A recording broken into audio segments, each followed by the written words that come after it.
Добрый день, дорогие друзья! Приветствую вас на канале LongSwim. Всем, кто смотрит нас первый раз, пожалуйста, подписывайтесь на наш канал, нажимайте кнопку лайки, нажимайте кнопку колокольчик, пересылайте обязательно это видео всем своим друзьям и знакомым. Тема сегодняшнего видео – как ваш опыт может вдохновить других. Это видео войдет в плейлист июль. И мы еще раз говорим об опыте, о распространении опыта, как этот опыт может быть полезен для окружающих. И все это мы рассмотрим сквозь призму колесо жизненного баланса LongSwim. В предыдущих видео я уже говорил, что колесо жизненного баланса LongSwim, оно больше управляет нашими состояниями. У нас есть 3 основных состояния, и в этих состояниях мы по-разному можем реализовывать свои планы. В состоянии 8-10 наши планы реализуются очень легко. Мы заряжаем энергетикой окружающих людей. Чаще всего мы не участвуем собственными силами в реализации наших целей. В отличие от состояния 8-10, состояние 0-4 – это состояние, когда вы пытаетесь все делать в одиночку. Вы совершенно не склонны к совместным действиям, потому что для этого у вас нет никаких причин, никаких оснований. Вы даже не можете предположить, что некоторые цели можно достигать совместно. Состояние 4-8 вы уже вдоволь напереживались всеми эмоциями, отрицательными, положительными. Вы прошли не один день состояния эмоциональных качелей. В какой-то момент вы понимаете, что это уже все надоело, оно никак не помогает в достижении целей, не помогает в рутине, в построении краткосрочных достижений, в построении долгосрочных достижений. То есть это уже как ненужное отпадает само собой.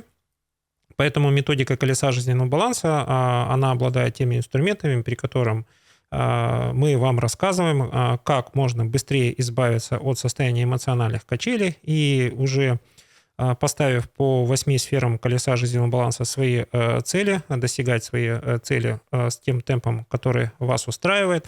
Попутно вы находите новых единомышленников, тех людей, которые поддерживают ваши цели, те, которые разделяют ваши жизненные принципы. Постепенно, используя колесо жизненного баланса, вы всех своих друзей и окружения разделяете на 2 большие группы. Первая группа – это те, с кем вам хорошо, комфортные типы жизни. Вторая группа – это те люди, которые ожидают от вас посильной помощи. По мере того, как вы будете расти по состояниям, при переходе в состояние 8-10 вы уже второй группе людей, которые нуждаются в вашей помощи, помогаете решить их вопросы, исходя из более высокого вашего энергетического состояния. Если вы обладаете очень большим состраданием и у вас еще есть такая миссия, как спасатель, пожалуйста, в состоянии 0,4 или в состоянии 4,8 можете помогать своим друзьям и окружениям, но будьте готовы к тому, что некоторые ваши цели в связи с вашим задействованием в этой спасательной операции могут отодвинуться на длительный срок, на короткий срок. Если вас это устраивает, то в этом нет ничего страшного. Итак, тема сегодняшнего видео – как ваш опыт может вдохновить других. И мы плавно приближаемся к раскрытию темы «Как вдохновение», зачем нужно вдохновение и как вдохновение в разных сферах помогает вам привести человека в более высокое энергетическое состояние. То есть у нас рациональная часть – привести человека или одного или 2 людей из вашего окружения в более высокое энергетическое состояние. Это высокое энергетическое состояние вам нужно для того, чтобы вы с этими людьми могли выстраивать более комфортное взаимодействие. Возможно, у вас будут какие-то другие планы. Какими инструментами пользоваться, я сейчас все расскажу, и мы пройдемся по каждой сфере. Итак, первая сфера, с которой мы можем начать, это традиционная сфера яркость жизни, баланс между работой и отдыхом. Если мы говорим о долгосрочных целях, в первую очередь в начале года мы планируем свой отпуск на первое полугодие, свой отпуск на второе полугодие, и это операция не занимает очень много времени, вы просто выбираете месяц, берете первую или вторую половину этого месяца, смотрите, насколько вам комфортно эмоционально, выбираете маршрут путешествия, выбираете тех единомышленников, с кем вы бы хотели этот отпуск провести вместе. Очень хорошо, что это будет ваш любимый человек, любимая женщина, любимый мужчина. И теперь расскажу вам, как можно вдохновить людей, если вы отправляетесь в отпуск. Рассматриваем очень простую сферу, как отпуск. Отпуск для вас – это переход из состояния работы, из состояния глубокой мобилизации к состоянию релакса.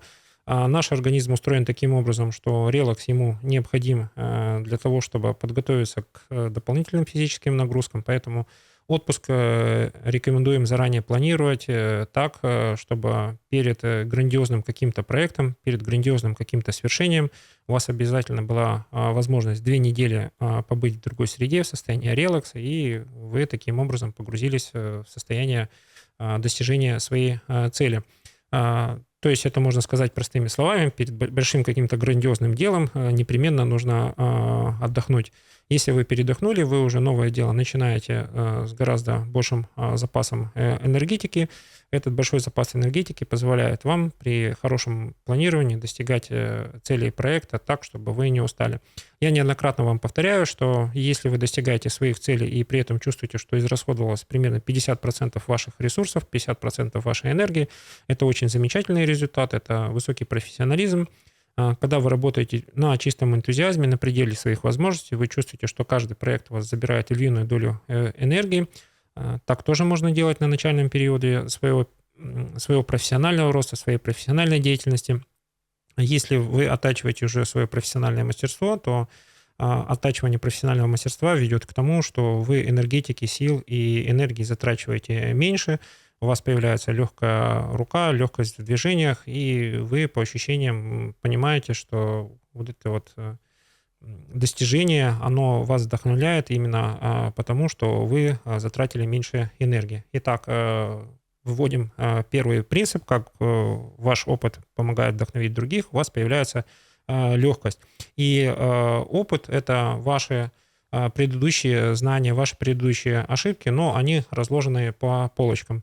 В принципе, наш человеческий организм, он построен таким образом, что мы можем потреблять большое количество структурированной информации, и когда мы потребляем очень много неструктурированной информации, она нас утомляет, одни знания противоречат другим, мы не знаем, какие выбрать ориентиры, поэтому в сфере яркой жизни мы вам рекомендуем больше пользоваться структурированным опытом, то есть посещать те места силы, которые для вас проверенные.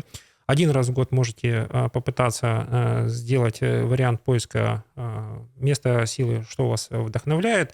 Таким образом, у вас все будет находиться в равновесии.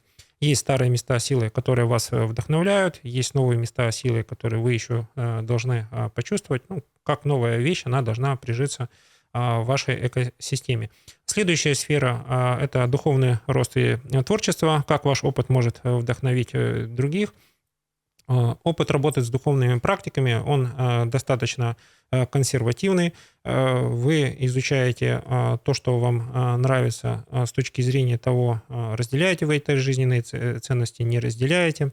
Может получиться такая ситуация, что вы, ввиду того, что свои жизненные и духовные ценности вышли на уровень достаточно высокий, вы уже становитесь наставником, то есть есть очень много людей, которые требуют вашего внимания, чтобы вы им это объяснили не один раз, или вы, может, тот человек, который это легко объясняет, у вас хорошие навыки преподавания.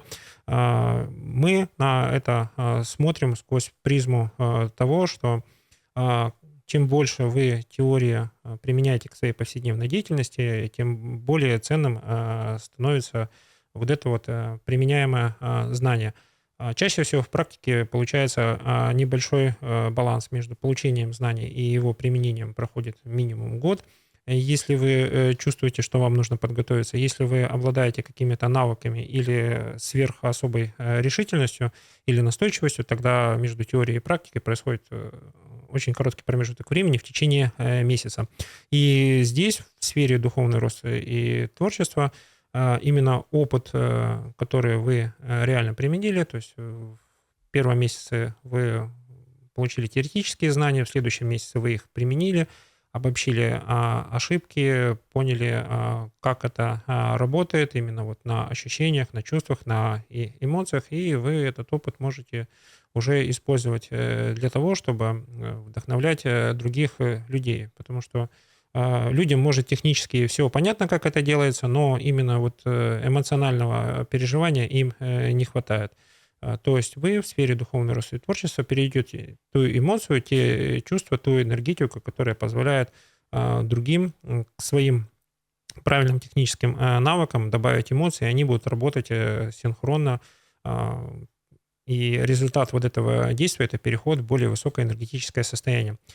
Следующая сфера — это сфера карьера и бизнес. Как ваш опыт может вдохновить других людей? В сфере карьеры и бизнеса именно ваш опыт является самой наибольшей ценностью, потому что сколько бы вы ни учились, сколько бы вы ни готовились к какому-то событию, именно на практике вы начинаете понимать, насколько вы чувствуете ситуацию, насколько вы ее можете прогнозировать на короткий промежуток времени, насколько вы ее можете прогнозировать на более длительный промежуток времени, что вы будете делать, если ситуация выходит из-под вашего контроля, как победить конкурентов. Это вот самый часто задаваемый вопрос. Как колесо жизненного баланса помогает преодолевать конкурентное преимущество. Об этом будет отдельное видео, поэтому возвращаемся к сегодняшнему вопросу, как ваш опыт может вдохновить других.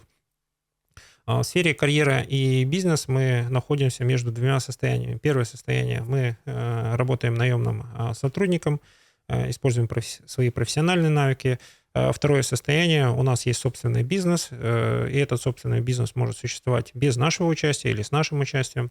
Как правило, вы в собственном бизнесе можете дать волю своим творческим потребностям, можете поэкспериментировать, как вы хотите этот бизнес развивать, как хотите этот бизнес масштабировать. Колесо жизненного баланса — это про регулярность и про постоянство, про конкуренцию на местном уровне, на мировом уровне. Если у вас есть бизнес, и вы в нем уверены, пожалуйста, масштабируйте его за пределами той страны, в которой вы живете. Это всегда новый вызов вашей профессиональной компетенции. И вот здесь вот опыт именно выхода на международные рынки в собственном бизнесе позволяет вам вдохновлять других людей. Почему здесь происходит вдохновение? Это в первую очередь гордость за то, что вы смогли выйти на мировой уровень. Это означает, что важный бизнес, в принципе, ваши ценности управления бизнесом, они конкурентно способны. Это значит, что вас будут поддерживать, и вы будете легко находить единомышленников. Следующая сфера — это сфера деньги. Как ваш опыт может вдохновить других?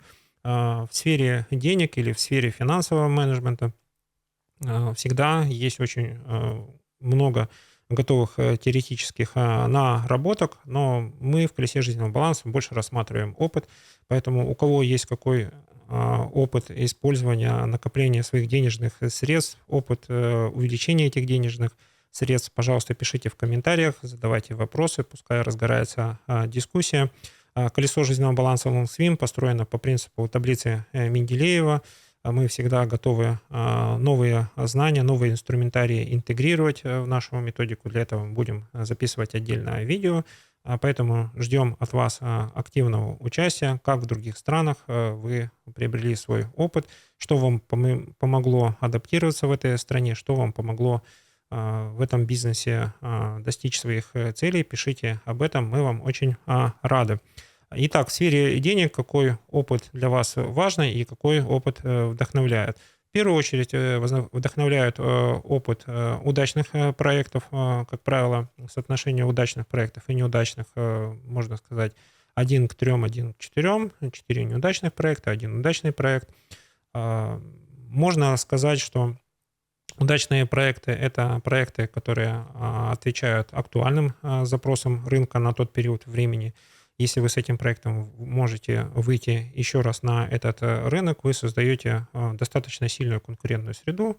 Ввиду сильной конкурентной среды ваш опыт будет стремиться использовать самые лучшие методики, то есть теоретические знания. И вот это вот вдохновение у людей возникает от того, что вы в сфере финансового менеджмента умеете конкурировать через экологические принципы, то есть не нарушая чьи-то жизненные принципы и прочие законы.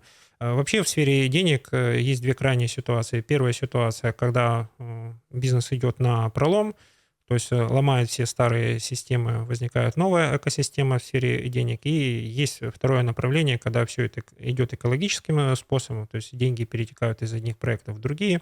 Есть проекты с хорошим финансовым выигрышем, вы выигрываете деньги, но при этом вы можете делать социальные проекты, где оказывается помощь, направленная на улучшение окружающей среды. Я сторонник того, что должен быть баланс, то есть примерно 10 проектов коммерческие, один проект с некоммерческой составляющей. Это дает возможность быть бизнесу более гуманным или социально ответственным. У кого какое мнение, пожалуйста, пишите в комментариях. Следующая сфера, где ваш опыт может вдохновить других, вот где опыт раскрывается в полной мере, это сфера личностный рост, сфера передачи обмена данными. Если мы находимся в режиме профессиональной конференции, различные компании, различные менеджеры, различные эксперты, они в силу того, что уже можно раскрыть секреты своего конкурентного преимущества, предлагают открытому рынку свои лайфхаки, свои какие-то наработки. Не все компании следуют этим принципам, но уже на рынке хорошая традиция создавать новое поколение людей, пользователей или тех людей, которые создают эти технологии через обмен данными. В колесе жизненного баланса мы говорим о том, что если у вас есть желание передавать опыт, пожалуйста, делайте это на регулярной основе. Пользователи вашего опыта — это ваши профессиональные коллеги, это родные и близкие. Самое главное, не забываем о том, что родители тоже могут передавать опыт своим детям.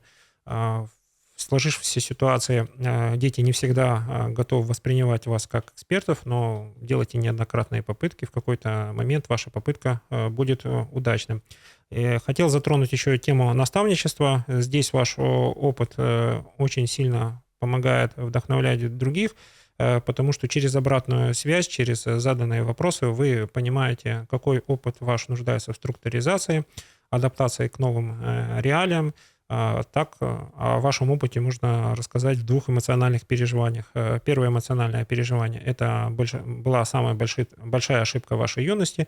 Второе эмоциональное переживание — ваш опыт был вдохновляющим. Этот опыт позволил вам встряхнуться, мобилизоваться и достичь вашей цели, несмотря на все трудности, которые вы встретили. Следующая сфера — здоровье и спорт. Как ваш опыт может вдохновить других? Я здесь сразу перейду к теме соревнований. Именно соревнования позволяют раскрыть ваш уровень подготовки, ваш методический уровень подготовки как тренера, потому что для тренера самое важное, как ваш ученик выступил на соревнованиях, как проявил свою силу воли, какие командные качества он проявил, если мы говорим о командных видах спорта. Потому что именно в спорте, кроме технических навыков, кроме методических навыков, существует еще понятие «характер», существует такое понятие, как командное взаимодействие, и именно ваш опыт, ваше ощущение, как должно быть, помогает выигрывать в соревнованиях. Если у вас есть опыт личных тренировок, пожалуйста, ведите дневник своих тренировок, записывайте ваши переживания, которые помогли вам справиться с существующей нагрузкой. Те результаты, которых вы достигли, можете проанализировать, на каком эмоциональном состоянии вы их достигали, чего вам не хватало. И вот этот опыт, чего вам не хватало в сфере здоровья и спорта, будет для следующего поколения самым главным стимулятором или мотиватором для того, чтобы они пользовались опытом тренера, а не шли собственной дорогой. Следующая сфера, которая очень сильно отличается от других, особенно для мужчин, это сфера друзья и окружение. В сфере друзья и окружения мы каждый день делимся своим опытом. Этот опыт в основном эмоциональный. Мы рассказываем, что нас вдохновило, что нас расстроило, где мы нуждаемся в эмоциональной поддержке. А даже если мы просим помощи, это тоже других вдохновляет людей, потому что они чувствуют, что их опыт является востребованным. Этот опыт эмоциональной поддержки, этот опыт, скажем так, социального взаимодействия. Поэтому в колесе жизненного баланса мы говорим о том, что у нас есть единомышленники, те люди, которые нас поддерживают, которые помогают нам достигать цели, и есть те люди, которые нуждаются в нашей помощи. Несмотря на сложность вот этой вот системы, она всегда находится в гармонии, потому что единомышленники — это те люди, которые разделяют ваши цели, ваше видение на эту жизнь, а те люди, которые нуждаются в вашей помощи каким-то вот интуитивным образом, понимают, что только вы можете решить эту задачу. Ваша здесь миссия, первая, достигнуть своей цели и параллельно, если у вас есть желание, помочь кому-то. При правильном распределении времени у вас получится и то, и другое. Если вы спонтанно и любите импровизировать, вы можете застрять в каком-то из этих состояний, можете из этого удачно выкрутиться, но, как правило, если мы говорим о взаимодействии с единомышленниками, то лучшее планирование обеспечивает вам лучший результат. Плавно переходим к сфере семья и отношения. Сфера семья и отношения, как ваш опыт может вдохновить других.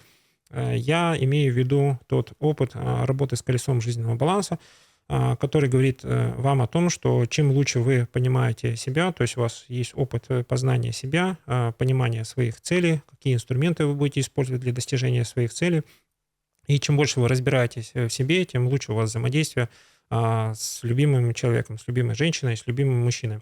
Подход колеса жизненного баланса к семейным отношениям, к их укреплению строится на отлаживании своих сфер.